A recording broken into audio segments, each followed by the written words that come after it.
Hello दोस्तों, मेरा नाम है Ajay and I am back with one more video that is all about English grammar.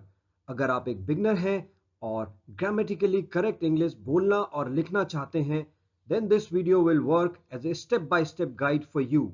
Yes, this video will work as a fundamental guide for you. चलिए देखते हैं आप इस वीडियो में क्या सीखेंगे। किसी भी भाषा का ज्ञान अर्जित करने के लिए सबसे पहले उसकी ग्रामर का आना जरूरी है। तो हम इस वीडियो में टेंसेस के बारे में पढ़ेंगे and what are the types of tenses. Sentence formation का फॉर्मूला क्या होता है इंग्लिश में, ये भी हम इस वीडियो में सीखेंगे। एलिमेंट्स क्या होते हैं, किसी भी सेंटेंस को बनाने के लिए इंग्लिश ग्रामर में कौन से एलिमेंट्स होते हैं उनके बारे में हम समझेंगे और उनकी डिटेल में भी हम जाएंगे। Practice, that is very very important. If you want to progress in your life, you need to practice. So हम इस वीडियो में कुछ प्रैक्टिस भी करेंगे ताकि जो भी हमने पढ़ा है वो हमें याद हो जाए। आगे बढ़ने से पहले आपसे एक रिक्वेस्ट है, अगर आपको ये वीडियो पसंद आए, if you will learn something from this video, then please subscribe our channel and hit the like button. ये हमें मोटिवेट करेगा आपके लिए और भी नॉलेजेबल वीडियोस बनाने के लिए। So let us begin. चलिए फिर स्टार्ट करते हैं टेंस के साथ। What is tense? टेंस को हिंदी में काल भी कहते हैं। Tense is used to indicate the time with respect to the movement when you are speaking something. आसान भाषा में आप ये समझ लीजिए कि टेंस उस समय को दर्शाता है जिस समय में वो घटना हुई हुई होती है। सो टेंस का यूज टाइम को इंडिकेट करने के लिए किया जाता है। That's all. इससे ज्यादा आप अभी कंफ्यूज मत होइए बिल्कुल भी। नाउ टेंस जो वर्ड है, टेम्पस वर्ड, जो कि लैटिन भाषा का वर्ड है, TEMPUS, टेम्पस, वहां से लिया गया है। और टेम्पस का मतलब होता है टाइम। टेंस तीन तरह के होते हैं, तो अब हम इन्हें देखते हैं कौन से वो तीन टाइप होते हैं टेंस के। The first one is past tense. Past tense का मतलब होता है वो समय जो जा चुका है, that is history, the time which has gone. वहां पे जो भी घटनाएं होंगी, जो भी इंसिडेंट्स होंगी, उनको हम पास्ट टेंस में कन्वर्ट करेंगे। दूसरा टेंस होता है present tense. Present tense means वर्तमान समय में जो भी घटनाएं हो रही हैं, उन घटनाओं को, उन इंसिडेंट्स को हम प्रेजेंट टेंस में डिस्क्राइब करेंगे। And the third one is future tense. Future tense में वो घटनाएं आएंगी जो अभी होने वाली हैं, अभी हुई नहीं है, अभी आने वाले समय में होंगी, the time which will come. So ये तीन टेंस आपको याद रखने हैं, past tense, present tense and future tense. Present tense क्या होगा? प्रेजेंट टाइम, अभी का वर्तमान समय, जो भी प्रेजेंट टाइम है उसमें जो भी इंसिडेंट्स, जो भी घटनाएं हो रही हैं, that will come under present tense. अगर हम इससे पीछे वापस जाते हैं, जो टाइम चला गया है, the time which has gone, उसमें जो भी इंसिडेंट्स आएंगी उनको हम पास्ट टेंस में डिस्क्राइब करेंगे। Please remember it. आने वाला समय, the time that will come, it will come under the category of future tense. आने वाला समय फ्यूचर टेंस में डिस्क्राइब किया जाएगा। So this is how tense को तीन भागों में बांटा गया है, past tense, present tense and future tense. तो अभी हमने पढ़ा कि तीन टाइप के टेंस होते हैं, past, present and future tense. इन टेंसेस को आगे फिर से चार चार कैटेगरी में बांटा गया है। So we will learn that also. Past tense में देखते हैं सबसे पहले। पास्ट टेंस में चार कैटेगरी हैं, simple past tense, past continuous tense, past perfect tense and past perfect continuous tense. So आपको ये चार याद करने हैं और सेम कैटेगरी प्रेजेंट टेंस में भी बनेगी एंड फ्यूचर टेंस में भी बनेगी, सिर्फ नाम बदल जाएगा। मैं आपको दिखाता हूं। Present tense, simple present tense, present continuous tense, present perfect tense, present perfect continuous tense. Same category है, सिर्फ नाम बदला है। Future tense, simple future tense, future continuous tense, future perfect tense, future perfect continuous tense. तो अगर आप देखोगे नाम सेम है, So let me pick the highlighter. यहां पे आप देखो, if you will change the name, past की जगह आप present कर दो, so you will find the same name in present category. past की जगह आप future कर दो, so फ्यूचर का टेंस आपको मिल जाएगा। यहां पे सिर्फ आपको नाम बदलना है, पास्ट की जगह प्रेजेंट लिख दो, प्रेजेंट की जगह फ्यूचर लिख दो।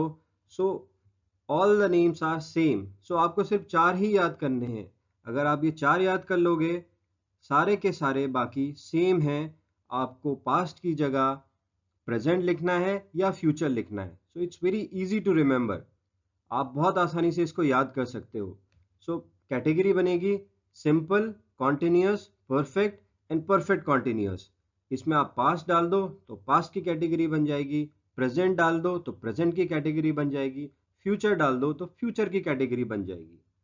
सो this is how you have to remember 12 type of tenses. 12 तरह के टेंस अब आपके बन गए हैं। पास्ट में 4 होंगे, प्रेजेंट में 4 होंगे, फ्यूचर में 4 होंगे। Now I tell you a story. थोड़ा सा डाइवर्ट करते हैं माइंड। एक रैबिट था, एक टॉर्टॉइस था। नाउ यू विल से, हम सबने सुनी है ये story, what is new in that? बहुत शॉर्ट में बता रहा हूं आपको। रैबिट और टॉर्टॉइस की रेस हुई। Tortoise won the race and rabbit lost the race. Now my question is, why rabbit lost the race? Rabbit हारा क्यों? रैबिट इसलिए हारा because he lost the focus, and it happens with everybody. सबके साथ ये होता है।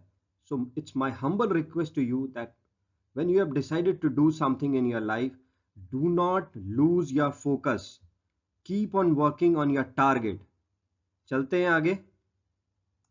So now we will learn sentence formation. बनाए कैसे सेंटेंस, फॉर्मूला क्या होता है सेंटेंस बनाने का। सेंटेंस फॉर्मेशन का फॉर्मूला आपको ये रट लेना है, ये आपको याद कर लेना है। These are the 4 elements which you have to remember. अगर आप ग्रामेटिकली करेक्ट सेंटेंस बनाना चाहते हो, ये फॉर्मूला आपको याद रहना चाहिए। ये 4 एलिमेंट हैं, subject plus auxiliary verb plus main verb plus object. मैं इन चारों के बारे में आपको डिटेल में समझाऊंगा, so please don't worry. 4 element आ गए हमारे, subject, auxiliary verb, main verb and object. Now let me show you an example. फिर आपको क्लियर हो जाएगा ये 4 एलिमेंट क्या होते हैं, and then we will study each element one by one. एक एग्जाम्पल ले रहा हूं मैं। Avantika is eating cutlets. Avantika cutlet खा रही है। Now what is subject, what is auxiliary verb, what is main verb and what is object? Avantika is subject here. Subject means doer of the activity. जो sentence में करता होता है, काम को करने वाला होता है, that is called subject. So खा कौन रहा है? Avantika. So Avantika is the doer of the action or activity. So Avantika is subject. Is auxiliary verb होगी यहां पर, AV लिखा है मैंने, it's auxiliary verb. Auxiliary verb को हेल्पिंग वर्ब भी बोलते हैं। ये सेंटेंस फॉर्मेशन में हेल्प करती है। मैं आपको डिटेल में समझाऊंगा नेक्स्ट स्लाइड में, so don't worry about that. Eating is main verb. Eat means खाना, it is action in the sentence. जो भी एक्शन हो रही है, जो भी क्रिया हो रही है हमारे सेंटेंस में, that is called main verb. So खाना इस सेंटेंस में मेन वर्ब है। And the object is cutlet. क्या खा रही है? What the subject is eating, so she is eating cutlet. So cutlet यहाँ पे object होगा। So these are the 4 elements जो हमने ऊपर पढ़े, subject, auxiliary verb, main verb and object. अब हम वो 4 एलिमेंट जो हमने पिछली स्लाइड में समझे थे, उनको डिटेल में समझने की कोशिश करते हैं। सो सबसे पहला एलिमेंट था सब्जेक्ट। सब्जेक्ट मैंने आपको बताया, डूअर ऑफ द एक्टिविटी। जो भी करता होता है सेंटेंस में, उसको हम सब्जेक्ट बोलते हैं। Now please understand it very very carefully. English grammar में पर्सनल प्रोनाउंस जो होते हैं, personal pronouns means I, you, he, she, it, we, you, they, इनको 3 कैटेगरी में बांटा गया है। Now please don't get confused. मैं इसको बोलूंगा कि सब्जेक्ट को 3 कैटेगरी में बांटा गया है। कौन सी 3 कैटेगरी हैं? First person, second person and third person. ये आपको बहुत अच्छे से समझना है। क्योंकि ये ही डिसाइड करेगा कि आगे कौन सी ऑक्सिलरी वर्ब यूज होनी है। So please understand it. First person, second person and third person. अब फर्स्ट पर्सन क्या होता है? फर्स्ट पर्सन होता है the person who is speaking, जो बोल रहा है। For example right now I am speaking, so I am first person. So first person की कैटेगरी में आएगा आई, जिसे हिंदी में मैं बोलते हैं। ये होगा हमारा सिंगुलर, क्योंकि आई एक ही होता है, मैं एक ही हूं। सो आई आएगा सिंगुलर। इसको कैसे बोलेंगे? First person singular. I first person singular होता है। दूसरा आएगा इस कैटेगरी में वी। वी मीन्स हम। सो वी आएगा plural. Plural means more than one. So कैसे बोलेंगे वी को? वी कौन सा सब्जेक्ट है? First person plural. आपको भी इसी टर्म में आगे बात करनी है।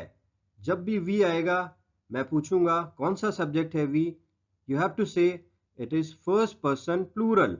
आई कौन सा है? First person singular. अब आता है आपका सेकेंड पर्सन। सेकेंड पर्सन में आएगा यू। जैसे मैंने आपको समझाया कि जो बोल रहा है ही इज फर्स्ट पर्सन, मैं बोल रहा हूं and you are listening, so you are second person. The person who is listening, जो सुन रहा है, will be called second person. मैं बोल रहा हूं, मैं फर्स्ट पर्सन हूं, आप सुन रहे हो, you are the second person. तीसरी कैटेगरी है थर्ड पर्सन की। थर्ड पर्सन में आएंगे ही she it. He she it में ही का मतलब हो गया, सी का मतलब हो गया वह हिंदी में, और इट का मतलब हो गया यह। ठीक है। ही सी इट जो है हमारा सिंगुलर है, क्योंकि ये एक है, सिंगल है। सो इसको हम बोलेंगे third person singular. Third person की कैटेगरी में आए और सिंगुलर है, सिंगल है। So he she it third person singular subject हो जाएगा हमारा। इसी कैटेगरी में दे भी आता है। दे मीन्स वे, एक से ज्यादा। इसको हम बोलेंगे प्लूरल। सो दे का मतलब हो गया थर्ड पर्सन प्लूरल। अब थर्ड पर्सन कौन है? थर्ड पर्सन वो आदमी है जिसके बारे में मैं बोल रहा हूं, आप सुन रहे हो। That will be third person, जिसके बारे में बात हो रही है। So he she it they, ये सब थर्ड पर्सन की कैटेगरी में आएंगे। यहां पे मैं एक कैटेगरी और डाल रहा हूं, एनी नेम। एनी नेम का मतलब, अगर मैं फॉर एग्जाम्पल नेहा के बारे में बात कर रहा हूं, so Neha is any name. So any name भी थर्ड पर्सन सिंगुलर की कैटेगरी में आएगा। या मैं वरुण के बारे में बात कर रहा हूं, किसी एक के बारे में बात कर रहा हूं, that will be third person. तो अगर मैं एक एक के बारे में बात कर रहा हूं, they will come under the category of singular. So third person singular. अगर मैं कह रहा हूं नेहा एंड वरुण, दो लोग कह रहा हूं, एंड से जोड़ रहा हूं इसको, then it will come under the category of plural, क्योंकि वो एक से ज्यादा है। So then I'll say my subject is third person plural. So this is how you have to understand subject. अब मैं थोड़ा सा और आपको एक्सप्लेन करता हूं इसको। Let us see the next slide. चलिए समझते हैं सब्जेक्ट को और डिटेल में। ये मैं हूं for example, and she is my friend. मैं उससे कुछ बात कर रहा हूं। क्या बात कर रहा हूं? I am talking to you about Neha. So मैं अपनी दोस्त से बात कर रहा हूं नेहा के बारे में। सो मैं हो जाऊंगा फर्स्ट पर्सन, यहां पर मैं हो जाऊंगा first person, and I am talking to my friend, so she will become second person, क्योंकि वो मेरी बात सुन रही है, she is listening to me. Now I am talking about Neha. कोई और है नेहा, हमारी कोई और दोस्त है, then Neha will be our third person. वो वहां पर प्रेजेंट नहीं है, we are talking about Neha, so Neha will be third person. So this is how you have to understand first person, second person and third person. चलिए समझते हैं next element, that is auxiliary verb. Auxiliary verb क्या होते हैं? Auxiliary verb, जैसे मैंने आपको बोला, हेल्पिंग वर्ब भी होते हैं, और इनका मेन रोल होता है कि सेंटेंस फॉर्मेशन में हेल्प करना। सेंटेंस के मीनिंग को कंप्लीट कराने में इनका बहुत बड़ा रोल होता है। That's why they are also called helping verbs. समझते हैं ऑक्सिलरी वर्ब्स क्या होती हैं। दो तरह की ऑक्सिलरी वर्ब होती हैं हमारी। The first one is primary auxiliary verb. ये क्या होती हैं? Be, being, been, am, is, are, was, were, ये सब प्राइमरी ऑक्सिलरी वर्ब की कैटेगरी में आती है। यहां पर बी को मैंने रेड किया है क्योंकि प्राइमरी ऑक्सिलरी वर्ब में भी कहा जाता है कि 3 कैटेगरी हैं, बी, डू एंड हैव की। तो इस तरह से कैटेगराइज किया गया है। डू, डज, डिड ये भी प्राइमरी ऑक्सिलरी वर्ब हैं। हैव, हैज, हैड ये भी प्राइमरी ऑक्सिलरी वर्ब हैं। आपको चिंता करने की जरूरत नहीं है। When we will study tenses in detail you will learn कि कौन कौन सी ऑक्सिलरी वर्ब वहां पर यूज होंगी। Just for knowledge I have represented be, do, have and other auxiliary verbs in front of you. So please don't worry. दूसरी category से पहले मैं आपको एक बात बता दूं कि प्राइमरी ऑक्सिलरी वर्ब का रोल होता है sentence formation. That's all. Sentence को कंप्लीट कराने में प्राइमरी ऑक्सिलरी वर्ब हेल्प करती है। Now second category is model auxiliary verb. इसका क्या काम होता है? shall, should, will, would, may, might, can, could, must ये सब इस कैटेगरी में आएंगी। सो इनका काम क्या होता है? मोडल ऑक्सिलरी वर्ब का काम सेंटेंस फॉर्मेशन में तो हेल्प करता है ये। जहां पर भी ये यूज होगी सेंटेंस फॉर्मेशन में it will definitely help, but it will add meaning to the main verb. जैसे कैन है, can represents capacity, can capacity बताता है। कैन यू डू इट, क्या आप इसे कर सकते हो? So it is challenging your capacity. So कहीं ना कहीं ये मेन वर्ब को कुछ मीनिंग प्रोवाइड कर रहा है। तो ये चीज आपको याद रखनी है कि मोडल ऑक्सिलरी वर्ब दो रोल में काम करेगा। डुअल रोल यहां पर आता है उसका। It helps in the sentence formation and it adds meaning to the main verb. बहुत ज्यादा आप यहां पर कंफ्यूज मत होइए, because we will study auxiliary verbs when we will study tenses in detail, जहां पर हम एक एक करके simple past, past continuous, past perfect tense और पास्ट परफेक्ट कॉन्टिन्यूअस टेंस ऐसे स्टडी करेंगे। Then we will learn what are auxiliary verbs. But यहां पर आप बेसिक समझ लीजिए कि ऑक्सिलरी वर्ब्स क्या होती हैं, कितनी तरह की होती हैं। The third element is main verb. Main verb क्या होता है? द एक्टिविटी और the action in the sentence is called main verb. जो भी एक्टिविटी हो रही है, जो भी घटना हो रही है, जो भी एक्शन हो रहा है सेंटेंस में, that is main verb. Example से समझते हैं। एक एग्जाम्पल है हमारे सामने, मोना इज डांसिंग। सो मोना हमारा सब्जेक्ट है, इज हमारा ऑक्सिलरी वर्ब है, and what is the action? यहां पिक्चर में आपको एक्शन क्या दिख रहा है? सब्जेक्ट क्या कर रहा है? What subject is doing? Dancing. So dance हमारा यहां पर मेन वर्ब हो जाएगा, क्योंकि दैट इज द एक्शन और एक्टिविटी इन द सेंटेंस। और एग्जांपल लेते हैं, शुभम इज राइटिंग। सो शुभम हमारा सब्जेक्ट है, इज ऑक्सिलरी वर्ब है। What the subject is doing? Action क्या कर रहा है सब्जेक्ट? राइटिंग। सो राइट यहां पर मेन वर्ब हो जाएगा। He is reading, he is our subject, is auxiliary verb, और जो सब्जेक्ट है हमारा ही, व्हाट ही इज डूइंग, क्या कर रहा है वो, क्या एक्शन कर रहा है, क्या एक्टिविटी कर रहा है? रीड कर रहा है, ही is reading a book. So read करना इज द मेन एक्टिविटी और action in the sentence. So read will be main verb. ऐसे आपको आइडेंटिफाई करना है कि मेन वर्ब सेंटेंस में क्या है। What the subject is doing, so that will be your action. क्या एक्शन कर रहा है, क्या एक्टिविटी कर रहा है, that is your main verb. चलिए लास्ट एलिमेंट के बारे में समझते हैं, दैट इज ऑब्जेक्ट। ऑब्जेक्ट होता क्या है? What is object? आपको वर्ब से सवाल पूछना है। You have to ask the question from the main verb. Verb, whom, what, and the answer is object। कैसे? Let us see an example.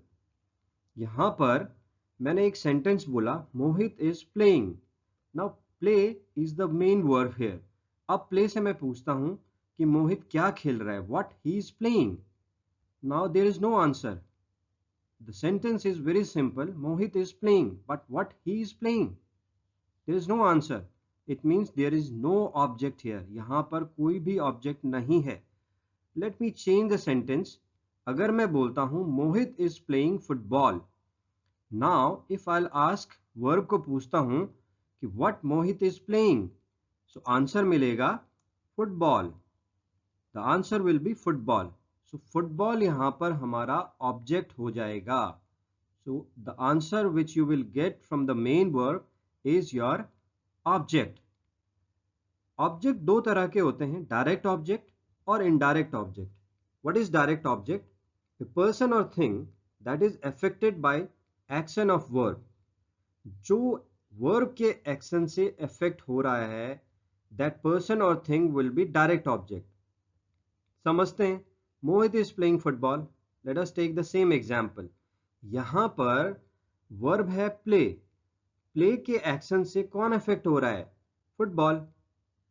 हमने बोला कि अगर हम मोहित इज प्लेइंग बोलें, so there is no object, यहां पर कुछ भी इफेक्ट नहीं हुआ, but Mohit is playing football.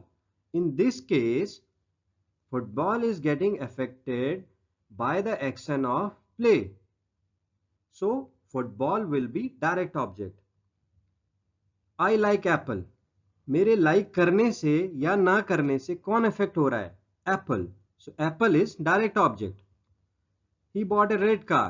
Buying is the main verb here. अब buy करने के एक्शन से कौन इफेक्ट हो रहा है? The red car. Neha is baking pizza. So Neha के baking करने से what is getting affected? You have to ask this question to the main verb, and the answer is pizza. So this is how you have to identify the direct object. Indirect object क्या होते हैं? A person और animal who receives a direct object. जिसको direct object मिल रही है, that person और animal will be called indirect object. Example देखते हैं. Anand gave him a football. Now football तो हमारा डायरेक्ट ऑब्जेक्ट है. किसको मिला फुटबॉल? हिम को मिला. हिम को मिला, so him will be indirect object. जो रिसीव करेगा डायरेक्ट ऑब्जेक्ट को, that will be indirect object. It's very simple to understand. I bought her a book. So book हमारा डायरेक्ट ऑब्जेक्ट है. Book किसको मिली? हर को मिली, उसको मिली. So her is our indirect object. My uncle offered me tea. So tea is our direct object. Tea किसको मिली? मुझे मिली, मी को मिली. सो me is indirect object. So this is how you have to understand what is object. So I think it is clear to you. This is the fourth element and very very important element. कई sentence में object नहीं भी होता है, so don't get confused. जैसे कि हमने example में देखा था, मोहित is playing. What he is playing? Nothing. So there is no object. So now let us have quick revision. जो भी हमने पढ़ा है फटाफट उनको रिवाइज करते हैं with the help of some examples. Practice is very very important, because if you will practice, you will progress. If you will not practice, you will perish. So practice is very very important. Ducks are swimming in pond. So कौन swimming कर रहा है? Who is the doer? Subject is ducks. Are is the auxiliary verb. Action क्या है? Activity क्या है? Swimming. Swim is the main verb. कहाँ पर? Pond में. So pond is the object. Okay, let us see some more examples. Rohit is going to Delhi. So कौन जा रहा है? Rohit. Rohit is a doer. Subject is the auxiliary verb. Going is the main verb. So go को हम main verb बोलेंगे, ing उसमें लगा है. Where the subject is going? Delhi. So Delhi is the object. Another example, she plays football. So she is the doer of the activity. So subject हो जाएगा. यहां पर कोई ऑक्सिलरी वर्ब नहीं है. So it is quite possible कि कई sentence में हमें ऑक्सिलरी वर्ब नहीं मिलेगा. So no auxiliary verb. Play is the main verb and object is football. One more example. Uncle will bring toys. So uncle is the subject, क्योंकि uncle is the doer of the activity. Will is the auxiliary verb. Bring is the main verb and toys is the object. So this is how you have to practice. Please do more practice. I have given only some examples. Now you can pick any sentence and try to identify which one is subject, which one is auxiliary verb, which one is main verb, and what is the object in the sentence. Then you will become masters slowly. So don't worry, keep on practicing. At last I will say that never stop learning. The meaning of learn for me is license to earn. So I always believe in learning. आपको अगर मेरा ये video अच्छा लगा, so please subscribe my channel and hit the like button. It will keep me motivated for releasing more and more knowledgeable videos for you. Stay blessed. Have a bright and prosperous future. Thank you very much for watching this video.